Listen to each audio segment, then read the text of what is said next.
We're continuing our tour through truly incompetent new Trumpy members of the House. And Congresswoman Lauren Boebert is at the top of the list, along with Marjorie Taylor Greene and Madison Cawthorn. And as you may or may not know, Lauren Boebert demands to be armed on the House floor. She recently set off the metal detectors at the House of Representatives. This is a wacky person. She tweeted something which exposed her complete lack of knowledge about the minimum wage and economics. She said, quote, "I got my start working at McDonald's. That job doesn't exist if the minimum wage is raised to $15 per hour. Small business would be crushed by this arbitrary mandate, and big business would simply automate away jobs. Not everything that sounds good is actually good in practice." It is stunning how many bad arguments she was able to squeeze into that one tweet. First of all, she claims jobs at McDonald's don't exist if you raise the minimum wage to $15 per hour. Minimum wage in Washington, D.C. is $15 per hour. McDonald's exist.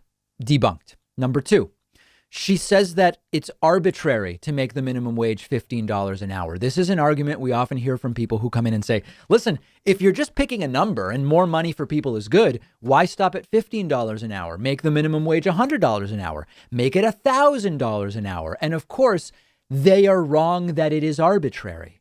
$100 or $1,000 an hour minimum wage is not defensible on the basis of cost of living, on the basis of work and productivity generated by employees in typical minimum wage jobs. It's not an equilibrium wage in the market. So they want to say, oh, it's $15. It could be 12. It could be 100. Make it 1,000. Why not? No. There's nothing arbitrary about it. And 15 is probably a hair too low in some places due to cost of living.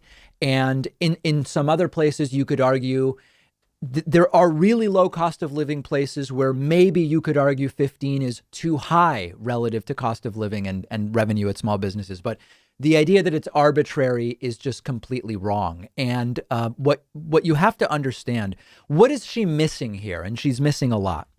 Remember that labor is only one input at a place like McDonald's. And we've studied how meaningful wage increases at places like McDonald's would have a very small impact on the total cost, not the price, the cost of a Big Mac. And clueless people have scammed their way into positions of power by attaching themselves to the Trump scam train, and Republican voters fell for it. And now you have people like Lauren Boebert who don't know anything in positions of power. You also have to remember that when you increase the minimum wage, you're creating demand side stimulus, even though it might cost McDonald's a little more to make the Big Mac because of the increased minimum wage. Way more people now have money to go buy more Big Macs. That's the demand side stimulus component. She also mentions they would automate jobs. McDonald's has already been doing that for a very long time, both in areas where there is a $15 minimum wage, a $14 minimum wage, a $13 minimum wage, and a $7 minimum wage. They've already been automating these touchscreen ordering machines, app-based delivery and collection order, all this different stuff. And so, of course, it's a total misunderstanding by Lauren Boebert. I don't think anyone's shocked that she doesn't know a damn thing about economics.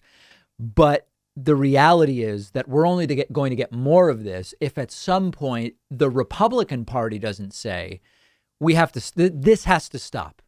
Even people like, okay, I would disagree with Mitt Romney on policy, but he has a better understanding of at least what the terms of the debate are and how it should be discussed. We would come to different conclusions. He would have some bad ideas, I'm sure, about supply side economics, as an example. But this is just a cartoonish farce, people like Lauren Boebert. And if the Republican Party learned anything from the Trump fiasco, it would be to make sure that in the 2022 election, all of these nuts lose. And I don't know that Republicans have actually learned that. Let me know if you think they have. We'll be back right after this.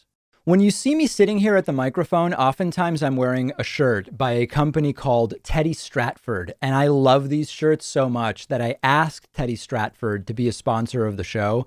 And here's why I like their shirts so much. With other slim fit button-up shirts, you often get this weird looking gap between the buttons where it looks kind of stretched out. But Teddy Stratford actually has a patented zipper that's hidden underneath the buttons, which secures the shirt against your chest so it doesn't look stretched. And most importantly, it just provides a nicer looking fit overall. And the entire shirt is specially designed to really improve the way your upper body looks when you're wearing it. It also has a special type of collar that prevents it from drooping down and spreading open, which is another really great thing about these shirts. All of these things really do a lot to make a big difference when you're looking at a shirt. And that's why I like to wear Teddy Stratford shirts on the show. Go check them out at davidpakman.com/Teddy. The link is down below and they'll give you 15% off your first order if you use the coupon code Pakman at checkout.